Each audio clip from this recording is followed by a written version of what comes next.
Desde el primer momento, la presidenta Claudia Sheinbaum nos instruyó a brindar todo el apoyo necesario para el desarrollo de las investigaciones. Saludos a toda la gente que nos ve a través de las redes sociales. Nos estamos pasando un día muy agradable.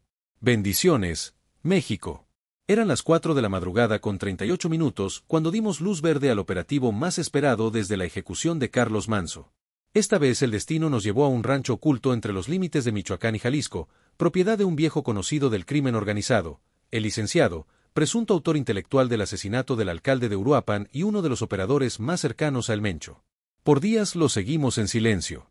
Cada transferencia, cada llamada, cada reunión. Sabíamos que ahí se había planeado todo, y esta madrugada lo confirmamos. Al ingresar al rancho, lo que encontramos superó las hipótesis más oscuras. Mapas, armas largas, documentos financieros, 530 kilos de droga empaquetada para distribución y algo más que revelaremos en las próximas líneas, porque esta historia no termina aquí. Al contrario, apenas empieza. Yo soy Omar García Arfuch y esto es Expediente Narco.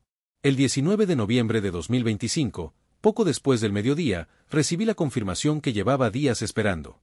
El análisis de los teléfonos asegurados a los dos individuos encontrados sin vida en la carretera Uruapan-Paracho había arrojado un resultado contundente.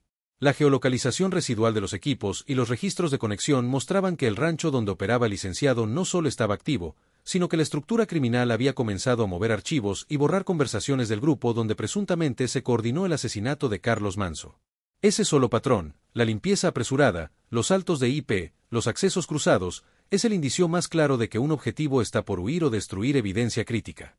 Y eso lo sabemos bien los que hemos pasado noches sin dormir esperando que el próximo mensaje cifrado nos dé una pista. Lo sabemos los que hemos visto cómo se escurren entre las grietas del sistema.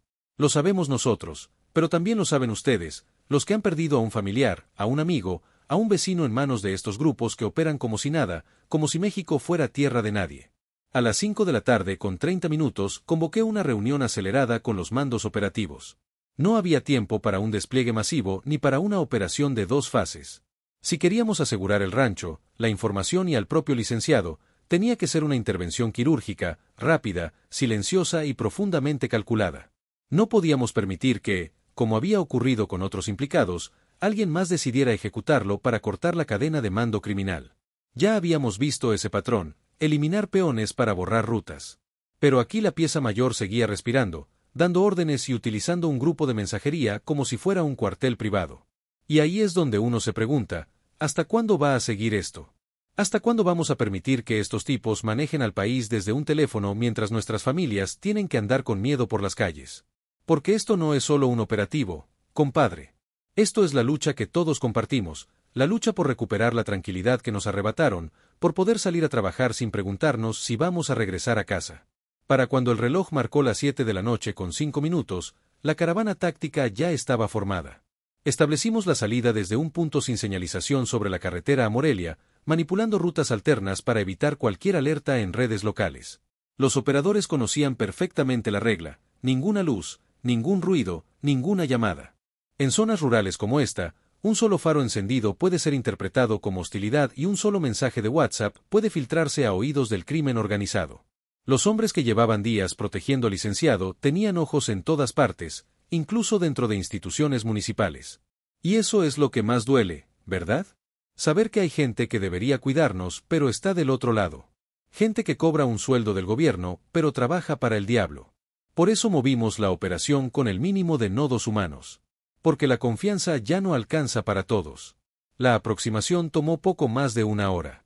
Los caminos se habían transformado por completo desde mi última incursión en la zona.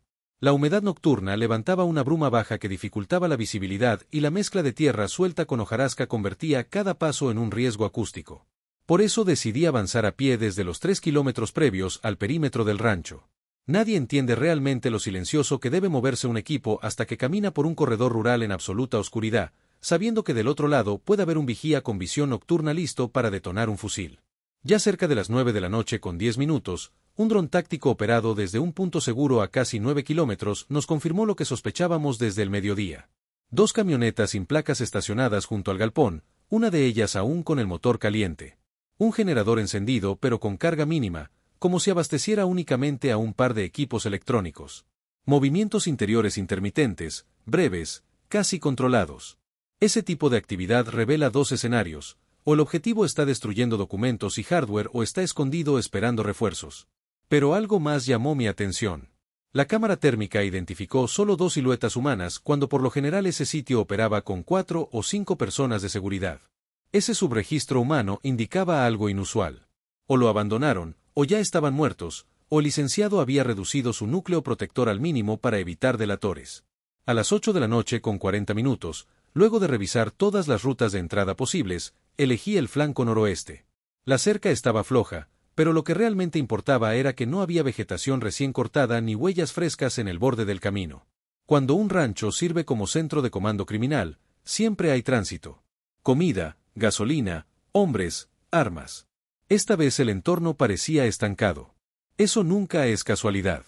Eso significa que alguien adentro sabe que lo están cazando.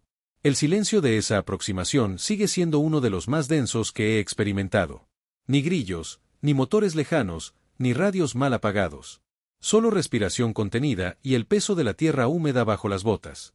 Es en ese tipo de quietud cuando uno entiende que el instante previo a un cateo es más peligroso que el propio intercambio de fuego, porque es ahí, justo ahí, donde el enemigo decide si escapa, se rinde o espera para emboscar. Cuando visualicé la puerta lateral del rancho, supe que estaba en el punto exacto donde debíamos entrar. No había trampa activada, no había sensor improvisado, no había perros. Eso, lejos de tranquilizarme, confirmó algo que no dije en voz alta: el licenciado estaba dentro y probablemente sabía que estábamos a segundos de irrumpir. El operativo había llegado a su punto decisivo y la casa donde presuntamente se ordenó vigilar, seguir y ejecutar a Carlos Manso estaba justo frente a nosotros. A las 9 de la noche con 2 minutos del 19 de noviembre de 2025, dimos la orden final para la aproximación inmediata al rancho. Habíamos pasado casi una hora en completa inmovilidad observando cada sombra, cada fuga de luz, cada sonido mínimo que pudiera delatarnos una emboscada. Pero el patrón térmico se mantenía igual. 2 siluetas humanas, una en la planta baja y otra desplazándose lentamente por el pasillo del segundo nivel. Esa combinación siempre es peligrosa. El que se mueve arriba suele ser el que tiene el arma más larga. El que espera abajo normalmente es el que está listo para distraer, negociar o morir. Me acerqué al umbral lateral del rancho a paso lento, pegado a la pared, sintiendo como la humedad nocturna se mezclaba con el olor rancio del maíz almacenado y la gasolina vieja. Ese olor está presente en casi todos los escondites donde células criminales operan sus centros de comunicación: combustible, comida arrumbada y un rastro metálico que solo dejan las armas cuando llevan días sin ser limpiadas. Y ese olor, hermano, es el mismo que muchos de ustedes han sentido cuando pasan cerca de un lugar que saben que no es seguro. Ese olor que te pone los pelos de punta porque sabes que ahí pasa algo malo. Antes de forzar la puerta, me agaché y palpé el cerrojo con los nudillos. El metal estaba frío, pero no helado. Eso me confirmó que la puerta había sido manipulada hacía pocas horas. Cuando un sitio está abandonado, el metal conserva cierta rigidez térmica durante más tiempo. Cuando un sitio tiene movimiento humano reciente, el calor corporal se impregna, aunque sea mínimamente. Ese detalle nos dijo que adentro había actividad reciente. Y actividad reciente significa riesgo. A las 9 de la noche con 11 minutos ordené la entrada silenciosa. No rompimos la chapa. Usamos una cuña neumática para levantar el marco lo suficiente como para que la cerradura se diera sin emitir un solo chasquido. Ese tipo de ingreso es lento, incómodo y extenuante, pero evita que el objetivo sepa que estás dentro hasta que ya lo tienes a 2 metros.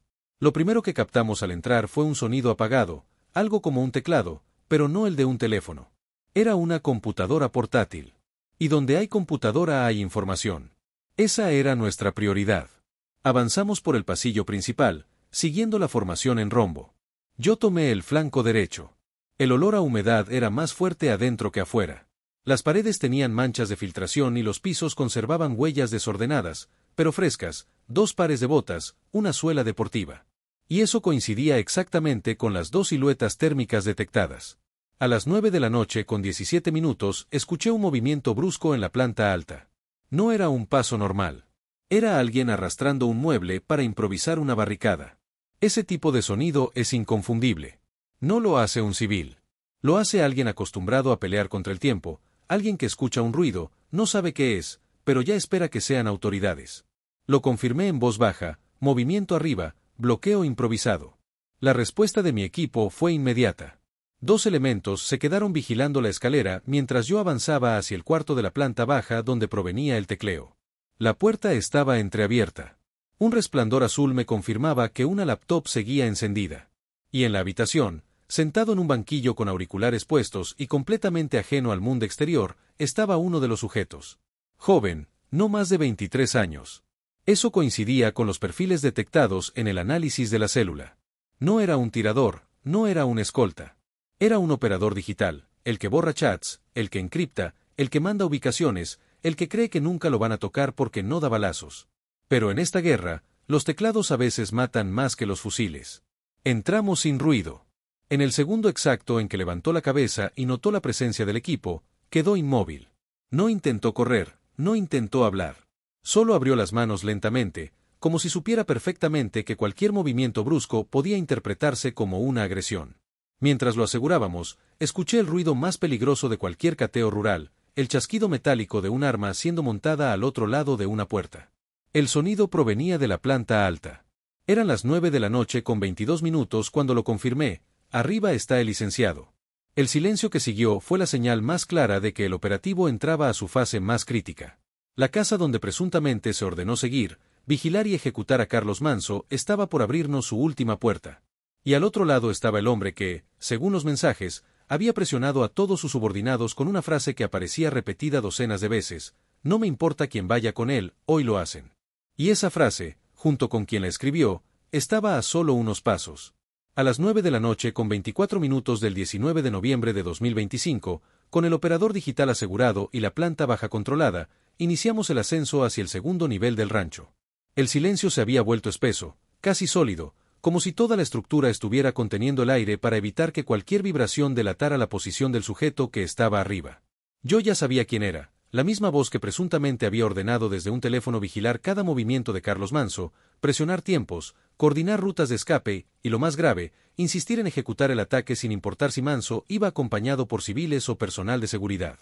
El primer escalón siempre es el más peligroso. En ese punto, el tirador que se esconde arriba tiene ventaja total. Él ve tus sombras, escucha tus pasos y puede disparar hacia abajo sin exponerse. Por eso ordené avanzar pegados al muro en ángulo, usando el pasamano como cobertura mínima y evitando la línea recta. Cuando el enemigo sabe que está subiendo, lo único que te protege es la geometría. A las 9 de la noche con 27 minutos, cuando ya estábamos a mitad de escalera, escuchamos el sonido más revelador: respiración acelerada. No era la respiración de un tirador profesional. No era el ritmo pausado de alguien que controla sus pulsaciones antes de apretar un gatillo. Era la respiración desbordada de un hombre que había sido sorprendido, que sabía que estaba solo y que ya no tenía rutas para escapar. Ese tipo de respiración irregular, entrecortada, golpeando la madera vieja del piso como un tambor nervioso, es la señal más clara de que el objetivo está acorralado. Me detuve, forcé mi oído contra la pared y confirmé que esa respiración provenía del último cuarto del pasillo. No del primero, no del segundo. Del fondo. El cuarto donde suele ocultarse la persona que da órdenes y necesita un espacio aislado para operar equipos, destruir evidencia o preparar una salida desesperada. A las 9 de la noche con 30 minutos di la orden de iluminación mínima, apenas un destello azul proyectado desde una linterna táctica filtrada con gel polarizado. Ese truco, una luz tan tenue que apenas recorta siluetas sin revelar nuestra posición, sirve para identificar obstáculos en pasillos estrechos. Es un arma psicológica. Cuando la luz toca la madera y rebota, genera un movimiento que obliga al sujeto escondido a creer que ya lo estás viendo, aunque no sea cierto. Como esperaba, el sujeto reaccionó mal. Escuchamos el arrastre violento de un mueble. Una mesa. La empujó contra la puerta. Quería convertirla en barricada. Ese gesto confirmó dos cosas esenciales: era el licenciado y estaba completamente solo. Los sicarios profesionales no usan muebles como barricada. Quienes se refugian detrás de una mesa son operadores de mando, no de combate. Los que se sienten invencibles en un chat, pero vulnerables en un cuarto real. A las 9 de la noche con 34 minutos nos alineamos frente a la puerta del cuarto del fondo. La madera vibraba con cada respiro del sujeto. Dentro, el teclado seguía abierto porque escuché el pitido ahogado de una notificación. Probablemente el grupo donde presuntamente coordinaban el seguimiento de Manso seguía activo en segundo plano, recibiendo mensajes que ya no podía responder. Coloqué mi mano sobre la superficie fría de la puerta. Al tocarla, sentí una vibración distinta. No era el temblor del mueble. Era un sonido eléctrico, un disco duro externó, encendido. Y si estaba encendido, significaba que estaba transfiriendo o borrando información en tiempo real. Era ahora o nunca. A las 9 de la noche con 36 minutos di la orden de entrada. No usamos explosivo, no usamos ariete. No queríamos destruir equipos. Teníamos que entrar rápidos, pero sin romper nada que pudiera contener evidencia. Por eso empleamos una maniobra que requiere precisión absoluta, una apertura directa con herramienta expansora para separar el marco y empujar la puerta sin generar fragmentación. Cuando la puerta cedió, todo ocurrió en una fracción de segundo. Vi la silueta, vi el movimiento brusco de su brazo, vi el destello del arma intentando elevarse. Él no vio nada porque antes de que siquiera lograra posicionar la pistola, ya teníamos control sobre él. El equipo cayó en abanico. Yo tomé el flanco izquierdo y aseguramos sus muñecas contra el piso sin permitirle contacto con el arma. Todo ocurrió tan rápido que el único sonido en la habitación fue el golpe seco del mueble desplomándose contra la pared.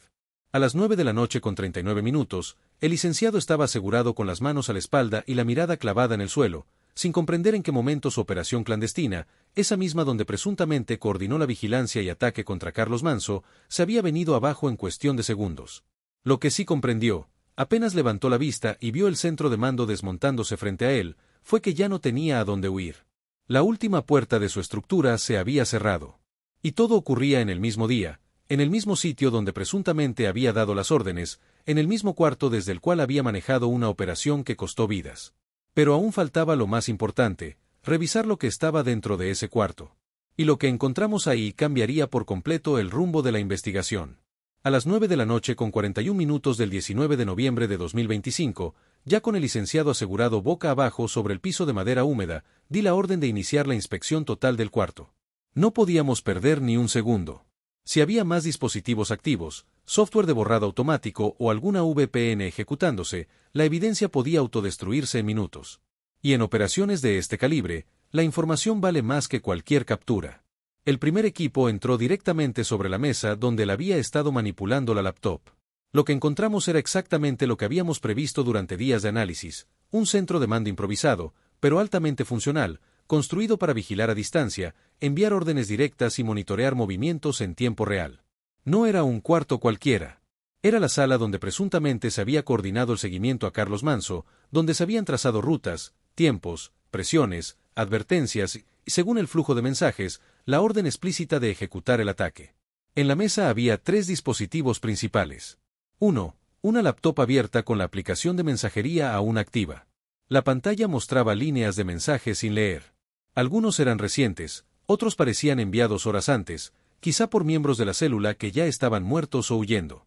El nombre de usuario del licenciado aparecía en la parte superior del chat, incrustado entre iconos, enlaces, coordenadas y audios. Lo primero que hice fue desconectar la laptop del Wi-Fi rural al que estaba conectada. No quería que nada saliera ni entrara. 2. Un disco duro externó, todavía caliente. Su temperatura era demasiado alta para el tiempo que llevaba prendido.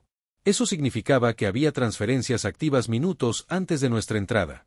Imágenes, audios, mensajes, mapas. Todo indicaba que el dispositivo contenía la planificación previa al atentado, los recorridos del alcalde, las reuniones públicas, incluso algunos videos que, según los metadatos, habían sido grabados por integrantes de la célula a pocos metros de las actividades de Manso. 3. Un router modificado de doble antena con firmware alterado. Ese equipo no lo compra un campesino ni un empresario. Ese equipo lo instala alguien que necesita comunicación cifrada, estable, difícil de rastrear. La antena estaba calibrada para enviar señales a más de 10 kilómetros, aprovechando la topografía irregular. Ese tipo de conectividad es para coordinar células que trabajan en campo, no para navegar en redes sociales. A las 9 de la noche con 49 minutos aseguré personalmente el celular principal que el licenciado llevaba en el bolsillo. Tenía la pantalla quebrada pero activa. Al encenderlo pude ver el fondo negro característico de la aplicación que ya conocíamos. La misma donde se enviaron videos del recorrido de Manso. La misma donde un operador le informó, ya está aquí, jefe. La misma donde el mensaje repetido tantas veces decía, hoy se hace, no importa quién esté con él. Ese teléfono era más valioso que cualquier arma. Mientras se preservaban los equipos, iniciamos la inspección del resto del cuarto. El espacio era pequeño, pero cada centímetro estaba cargado de intención criminal. Encontramos un mapa de Uruapan marcado con rutas de escape, una libreta con números telefónicos, iniciales y seudónimos, fotos impresas del alcalde Carlos Manso en distintos eventos, ropa táctica, algunas piezas con rastros de tierra recientes, un radio de corto alcance con frecuencias alteradas. Y entonces llegó el hallazgo que nadie esperaba. En el cuarto contiguo, detrás de una puerta cerrada con candado, encontramos lo que parecía ser una bodega improvisada. Al forzar la entrada, el olor a químico nos golpeó de inmediato. Era inconfundible. Droga procesada. Droga lista para distribución.